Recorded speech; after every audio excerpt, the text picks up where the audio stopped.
Hey, Larken Rose here, and ready to do the third and final part of my little mini series, The Island. If you haven't seen the first two parts, I'll put the links below. You should do the other two first, or this won't make as much sense. So again, here's the island, here's you, here's me. Now, after I posted the first two, I got not a huge amount, but a few very predictable but whatabouts comments that are like, okay, but what about this? What about this? What do we do about this? What do you do about this? How will this be handled? And again, the whole point of this exercise is to make you answer your own question. Well, what would you do about it? If you're in this setting, why would you ask me what I would do about it? I'm not in charge. In this setting, it's a bunch of people you don't know. You might ask other people, hey, what do you think we should do about blah, blah, blah?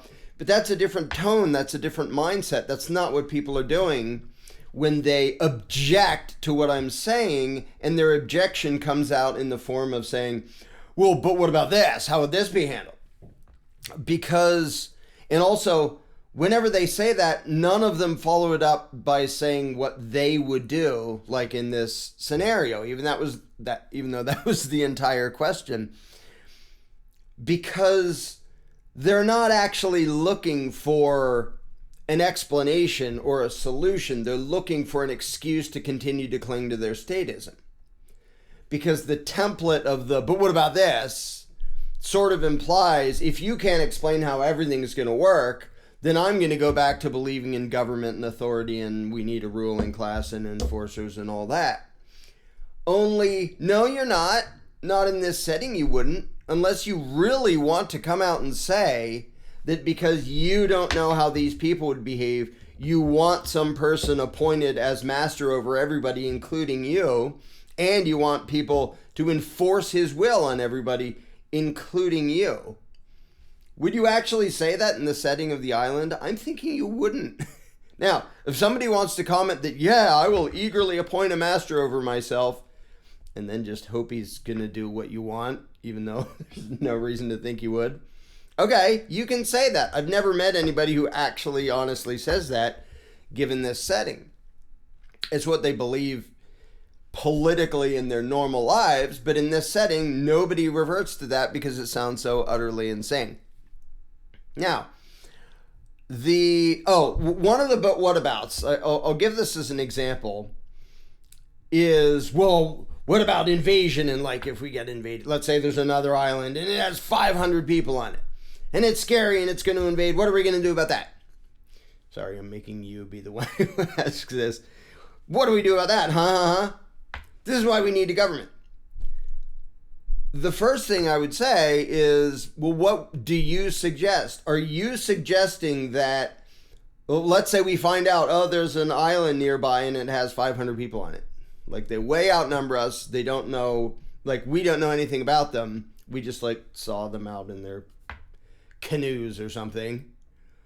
Okay, so what about that? You tell me, what about that? Are you going to go, that's why we need to appoint a master and have an enforcer and have him rob and conscript all of us to form an army?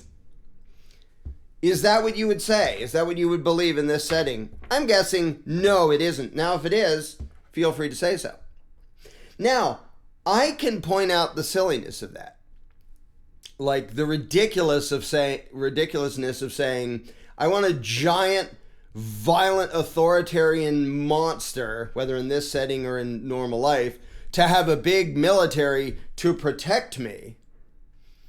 Okay, so you want somebody who isn't you to have massive firepower and personnel and machinery to engage in violent combat, and then you hope they're going to use that to protect you instead of to subjugate you, even though never in the history of the world has that happened. Every government, like the American people, get robbed and terrorized and caged and harassed by their own government more than by any other gang or any other government. So, well, luckily we have this gigantic military. Oh, does it stop you from being taken over and like have a huge chunk of your paycheck stolen and every aspect of your life controlled? No, it literally works for the gang that does that to you. So I can point out how silly and ridiculous it is to advocate a giant authoritarian power over you in the hopes that it'll protect you from being dominated and subjugated, because those other people might come over. So we better make a group here that can dominate and rob us. That's ridiculous. But instead of me just pointing that out, I'll ask you, do you think that would help? Okay, there's 500 people over there. We don't know what they're like. Let's enslave all of us to this guy and his enforcer and let him conscript us. Is that what you would do in this setting? Or is that just your excuse for wanting to go back to believing what you already believed? For trying to dismiss all this and go, well, okay, that's fine and good. It sounds like good principles. But in the real world, there's big armies and stuff more scary. And I'm going to jump back to advocating subjugation of mankind in the name of protection, which is utterly ridiculous. Well, would you do that in this setting? And at the end of this video, I'm going to get to the real reason why people are, almost everybody's absolutely hypocritical, where in this setting, they will give the voluntarist answers, and in real life, they'll give statist authoritarian answers and completely contradict themselves. But that comes at the end. So the example of invasion is one where it's, look, oh no, it's scary. Okay, let's say there's 500 people. Let's say they're just totally hostile and nasty. They have no respect for you. What's to guarantee we'll be protected? Absolutely nothing. See, one of the things people want authority for, which it never, ever, ever, ever, ever, ever, ever, ever, ever does, is as a guarantee that justice will prevail and the good guys will win. That's what they want it for. They want a big, all-powerful gang that's going to do the right thing. And then they make a big, all-powerful gang and it does the wrong thing and it bosses them around and steals their money. And they go, darn, well, we still need an all-powerful gang to do the right thing. So we got this group of people and they came up here and they bossed us around and abused us and beat us up and stole our money till eventually we had like a violent revolution and overthrew them. But we knew we need a new gang. So we took a new gang and put them up there and told them they have the right to rule, and they bossed us around and stole our stuff. And so that didn't work. That is literally all of history, including the U.S. Constitution. It's people pretending that they're going to appoint a government to protect them, and it is always the biggest subjugator and thief and thug. And then they do it over again. And even, I mean, the Declaration of Independence, lots of it, of what's in it is really good. But it's utterly idiotic when they claim that governments are instituted among men, deriving their power from the consent of the governed. No, they don't. There's no such thing as consent of the governed. If you're governed, you're controlled by an authoritarian ruling class. They don't need your stinking consent. If they actually have your consent, they're not government. Like if you hire private security and they're just people doing a job and you can say, you suck at your job, you're fired, go away. That's you consenting to hire them to perform a service for you. If you can't fire them, you're not consenting. So go try to fire government and see how much they need your consent to do what they do. So even the Declaration of Independence was just glaringly wrong when it pretended that government would ever be something that protects individual rights. But anyway, I'm not going to get way into that. But it's funny how often people will ask questions, but their question doesn't stay in this setting. Their question jumps to, that's why I don't want to think about this setting. Because on a large scale, there would be going, okay, what would you then advocate? If there's 500 scary people, what do you advocate? Being enslaved to this guy? On this setting, what would you actually advocate? And when people talk about, well, I'm really scared of this thing and I want to guarantee that it won't happen, there isn't one. And that's something that people are trained to not just accept. If there's a bunch of people living free somewhere and some giant authoritarian army invades, you can prepare, you can be armed, you can practice, you can be organized, but there's absolutely no guarantee that you're going to win. But the ultimate irony is people believe in authoritarianism because they think it will protect them from being enslaved and victimized. And in doing so, they empower the one thing with the ability to exploit and victimize and abuse them. It's like the people worried, oh, we have to have big U.S. government military to protect us from those scary Russians and scary Chinese. There's only one gang in the world capable of continually enslaving the American public. They're already doing it. It's called the U.S. government. And people are cheering for that, thinking we need that to protect them. They're basically cheering for their abuser under the misguided notion that their abuser is stopping some other even worse abuser from abusing them, even though they weren't. Now, if you wanted an actual practical question of, well, what do we do if we're invaded? Then you can talk about tactical things of, all right, people being armed, if you know how to make weapons, spears, bow and arrows, since we don't have guns on this island, I guess. Maybe we do. Maybe we have 2 guns or something. You can plan for that. But would you, instead of planning and asking, like, does anybody know tactics, or should we, like, how do we build to be able to protect ourselves if they attack? If you jump to, I don't want it to be my responsibility, have a king protect us. First of all, you're being a coward. Second of all, you're being an idiot. Third of all, in this setting, I don't think anybody can honestly say that's what they would want. That their response to, oh no, there's scary people over there. Quick, we need one of us to rule the rest of us. Is that what you would do? If not, why the hell would you bring that up in response to this? Is it just because you want an excuse to cling to what you already believed in, even though it doesn't make any sense? Okay, another thing that came up is the concept of rules. Well, every society has rules. And it's a thing I've talked about before, so I'm just going to be brief here. There's a difference between just statements and threats and rules. Like, you may recall, Clear Horsey stole some fishies. And let's say a number of people, didn't have to be everybody. It's not like society decided something. A number of people said, all right, we're going to tie Clear Horsey to a tree and say, look, you're going to go catch fish and you're going to give back what you stole from, I forget which one he stole from, and then that much again. So you're going to double what you stole and give it back to the person to make him whole and give him extra to make up for the fact that you stole it. That's what we're going to do to you. Then it's fine. We're letting you go. We're letting you still stay here. If you don't do that, we're banishing you. Get the hell out. We will do unpleasant things to you. We'll punch you in the face if you show up without doing that. But if you make amends, we're okay with that. Okay, now, if somebody else is thinking of stealing something, he can keep in mind the consequence. Well, they're probably going to do that to me. Now, does that constitute a rule? If you steal, we're going to do this. No. It's something that just happened, or it could even be a direct warning or a threat where a bunch of people say, hey, if we catch anybody else stealing, we're going to do the same thing to you, just so you know. And that's just them telling you a consequence of, if you misbehave in this way, this is what we feel inherently justified in doing about it, and this is what we're going to do about it. The difference between that and a rule is very much in the authoritarian mindset, where it's like, well, now it's this abstract thing that we all have to bow to, even though it isn't anything. It's just what some people decided to do before. So to pretend that, well, from now on, the rule is that if you get caught stealing, you have to pay back double. Well, what does that mean? Is there some floating magic rule that we all have to bow to? That's the authoritarian mindset. And that's what people often do, is instead of just accepting that, well, you're still responsible, you may do the same thing next time. If somebody gets caught stealing, you might do something different.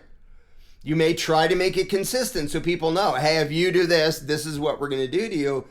But at no point does it sort of take on an authority or a significance of its own. It's just what some people decided to do. So there's a big difference between rules and just consequences. Or even like if somebody builds a hut, it's a really cool hut, and he says, if I catch anybody breaking into my hut and stealing my stuff, I'm going to hit you with a club. It doesn't mean he's right. It doesn't mean it's moral. It's not a rule. It's not a law. It's just a threat. It's him saying, here's what I would do if you do that. And that's actually very useful in society, to know what to expect from other people, even if you don't think they're justified, even if you think their threats are stupid or overboard or whatever. It's still useful to kind of know what to expect. But as soon as you put that into rules and pretend that the rule has some weight of its own, as if this abstract concept now is something we have to defer to when it's literally nothing. It's some words that matched what somebody before said they were going to do, and that's all. But the thing is, when people have the authoritarian mindset, they tend to think about things in terms of rules instead of just people being people. But that's why I like this exercise, and I would suggest that everybody, whatever question you have about, well, what would we do about, I don't know, you tell me. Put it in the setting and you tell me what we would do about it. Now, if you're thinking there's always going to be a perfectly clear-cut, simple solution to everything, there won't be, just like there already isn't.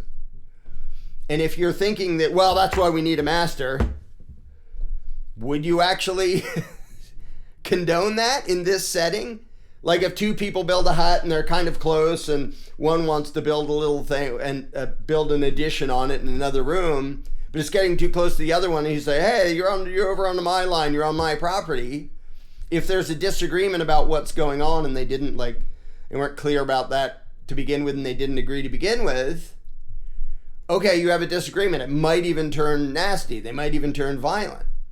Well, that's why we need to appoint a master and we all bow to him. Okay, what's going to happen?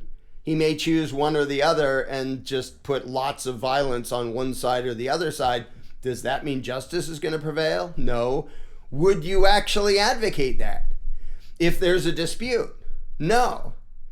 One thing you might advocate, you may not think of it if you're not used to hearing about arbitration, and if you haven't read, like there's 80 million works about how you do dispute resolution in a free society, but the concept of both of those guys with their two huts, they both know somebody that they trust. He seems to be a rational guy. He's not a ruler, so we're not putting him on the pedestal. He's just a guy.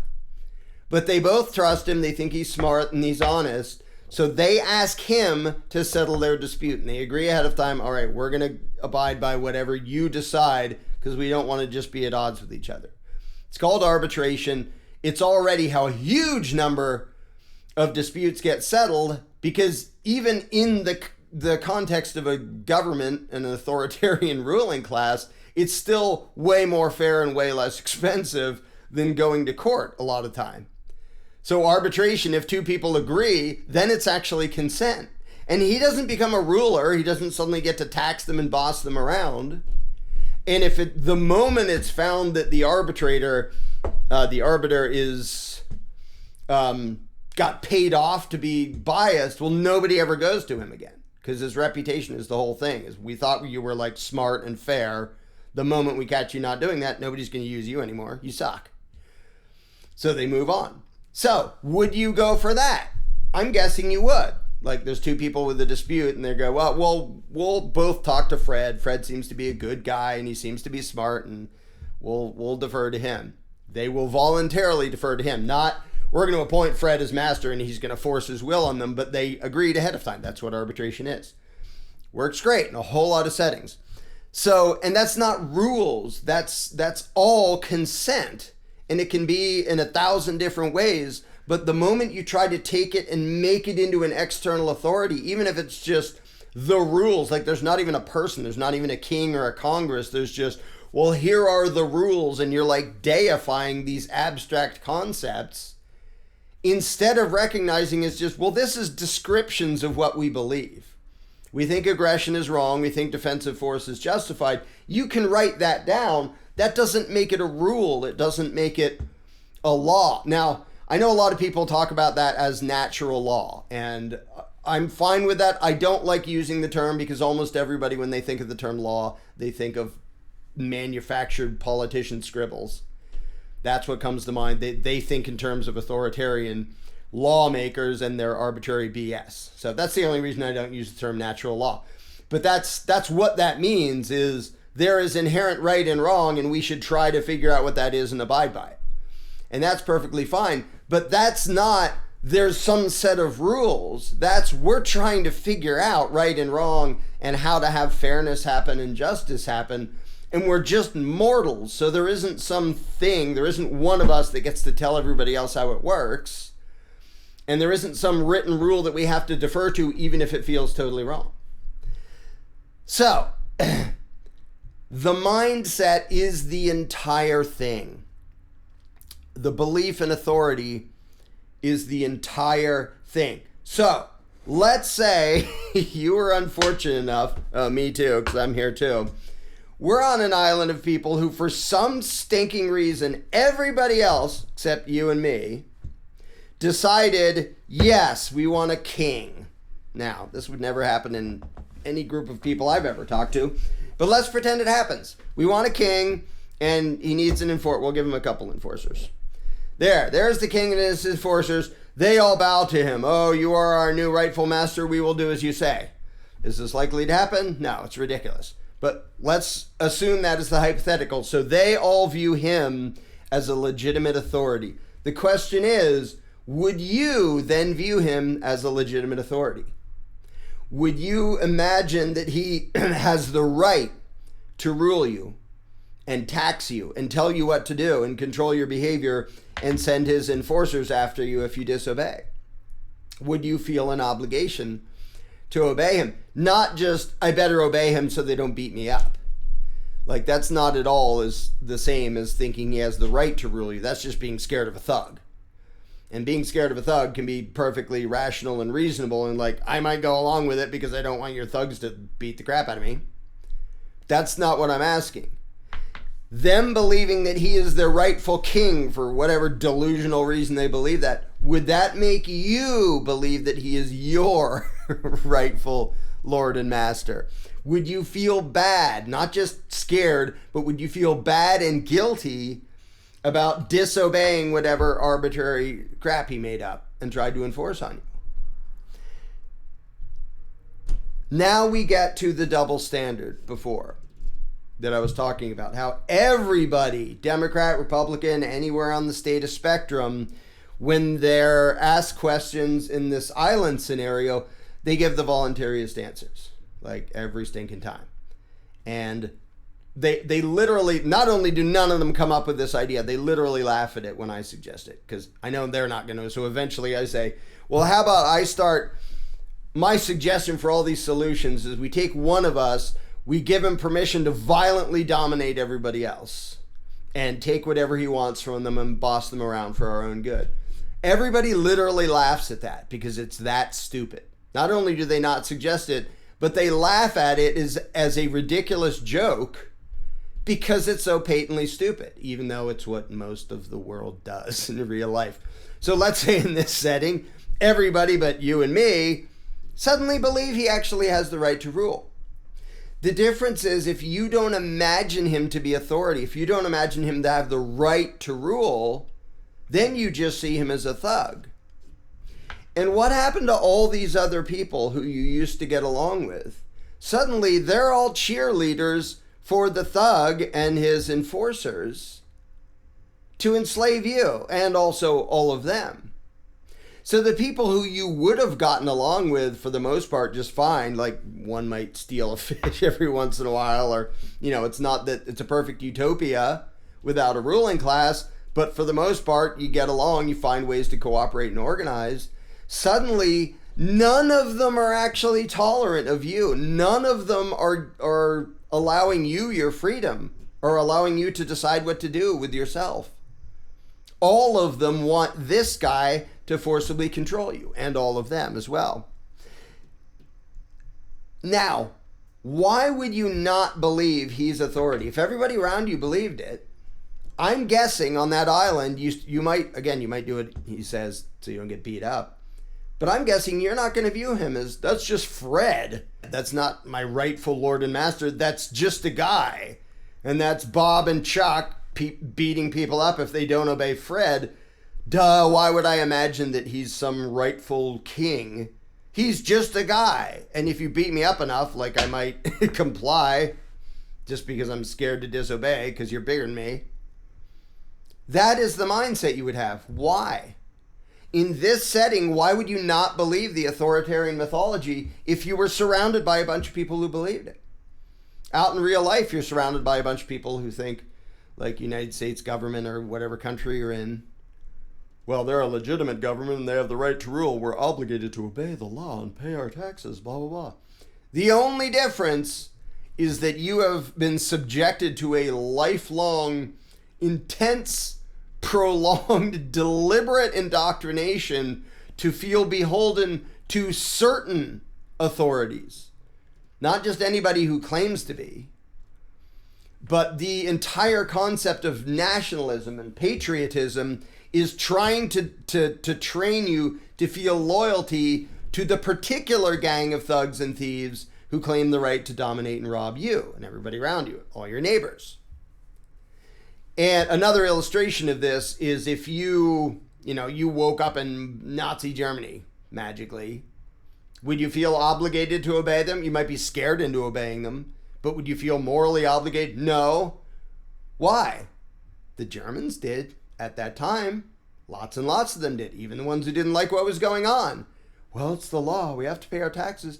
Because they had been trained to bow to that particular authority. Well, you've been trained to bow to a particular authority. State governments, federal governments, wherever you happen to be, and even local governments. Well, that's the legitimate one. That's the real one. They really do have the right to pass laws and make the rules, and you're obligated to obey or you're a nasty criminal. So when a setting like this makes the reality too plain that it's just people, you can't bring yourself, even if you wanted to, you couldn't bring yourself to actually imagine that Fred is your rightful Lord and Master. He's just a guy. Was he Fred before? I think he was Fred, and that's Bob and Chuck. Even if you tried, you couldn't imagine he had the right to do that. He's just a guy. Guess what? The president is just a guy. The people in Congress, they're just people. And most of them are just puppets. The people behind the scenes that you don't even know about are just people. It's just a bigger version of this. But the massive amount of indoctrination and weird political pseudo-religious ritual in their grandiose halls and their big buildings. And look, we have all these constitutions and elections and this and that and the other thing and all these things to make it look so official and so legitimate that you believed it. And that's the only difference. They're no more your rightful master than Bob or Fred. No, that's Fred. His enforcer was Bob. Sorry. They're no more legitimate. They just have bigger buildings because they stole more money. So they can dress up and look fancy and have grandiose halls and tell you about our legislative agenda for the next 5 years is to provide infrastructure. All of that bullshit, if anybody tried it in this setting, you would instantly see through it. If he goes, well, I need to be able to boss you around and take your money because we need to build a bridge, you'd say, screw you. Like, maybe we'll build a bridge. Maybe we'll find a way to, organize and cooperate voluntarily to make a bridge. That's perfectly fine. But who the hell are you? You don't suddenly have the right to boss us around. Your word isn't law. It's just you saying stuff. It's just threats.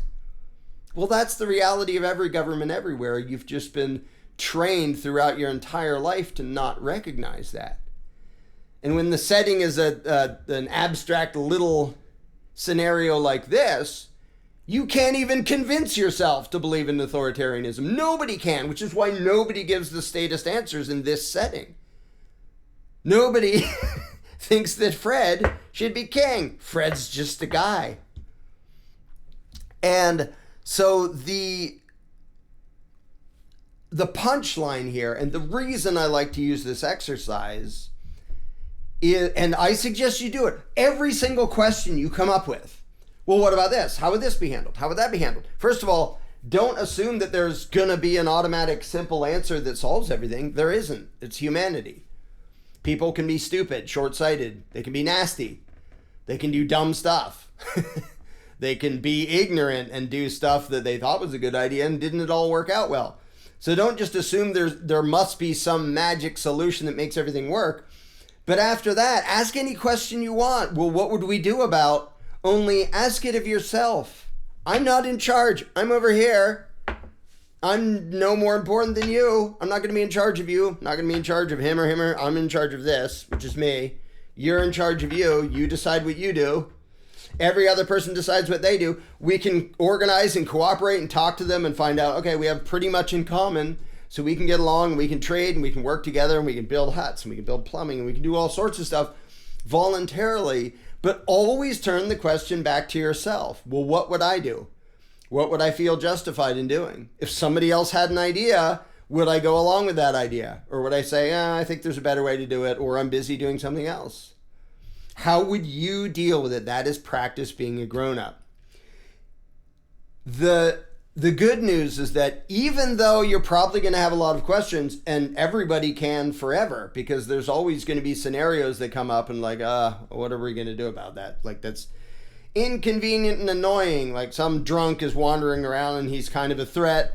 What do we do about it? Or this guy's like dumping sewage out the back of his hut and the rest of us can smell it. What are we going to do about it? You can think up a bunch of scenarios that are actual problems that people have to deal with. The reason people want authority is so they don't have to be grown-ups and they can imagine some superhuman thing will handle it. Well, there's no such thing. There's just people. And in this setting, there's no such thing to even imagine. It's just, well, there's just people here. What are we going to do about it? So the bad news is you might have to practice actually thinking about that and thinking like a grown-up. The good news is the fact that you always get, and I'm just going to say you always do. If somebody wants to put a comment under this video and say, nope, I totally want a king over me, bossing me and everybody else around. Okay, you can say that. I've never met anybody who does for this scenario. But if you want to be the first, be my guest.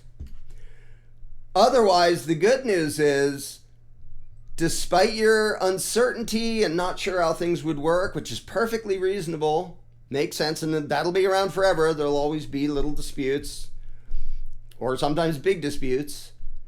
Despite being unsure and uncertain and not knowing exactly how everything would be handled, your answers demonstrate that you're already a voluntarist. And you have been your whole life. That's the real you. That's what you really condone and believe in. Now, on top of that, there's authoritarian statist BS that you were taught that's getting in the way of it. But what I love about this exercise is it brings out the internal voluntarist in everybody. Literally everybody, even like nasty, horrible people who I wouldn't want to be within 100 miles of. Because even somebody who's a complete bully thug who doesn't give a crap about anybody else, he's not trying to appoint a king over him. Now, he's not a voluntarist, he's an anarchist, because he doesn't mind involuntarily harming other people. But even he doesn't want a ruling class. Nobody in this setting would say, I want somebody violently dominating me. In 1,000 different ways, they can say, well, I want this guy. I like this guy's plan about having plumbing and stuff, and so people can help him out. And I like this guy like leading the hunt party because he seems to know what he's doing, and so I'll go along with that. 1,000 different ways to organize and cooperate. And you can do all them, and you can think of a bunch yourself. You can read 1 million people writing about how will these things done. Like I made a series of videos about how do you have justice in a free society. So it's not that those things aren't worth thinking about. It's that the solution is never to appoint a ruling class. And the beauty of this exercise is it shows that everybody, including you, already knew that. You already were an anarchist, a voluntarist. When I started this video, you already weren't saying appoint a master and have him have thugs. You didn't come in with that as your answer and then me trying to talk you out of that. You never suggested that. And when I mentioned it as a hypothetical, you probably thought that's ridiculous and horrible. Because it is. Because you're already a voluntarist. I'm not asking you to throw away what you believe and what you are to become what I believe and what I am. I'm asking you to throw away the BS status crap you were taught so that you can be what you actually already were inside for your entire life, which is a voluntarist.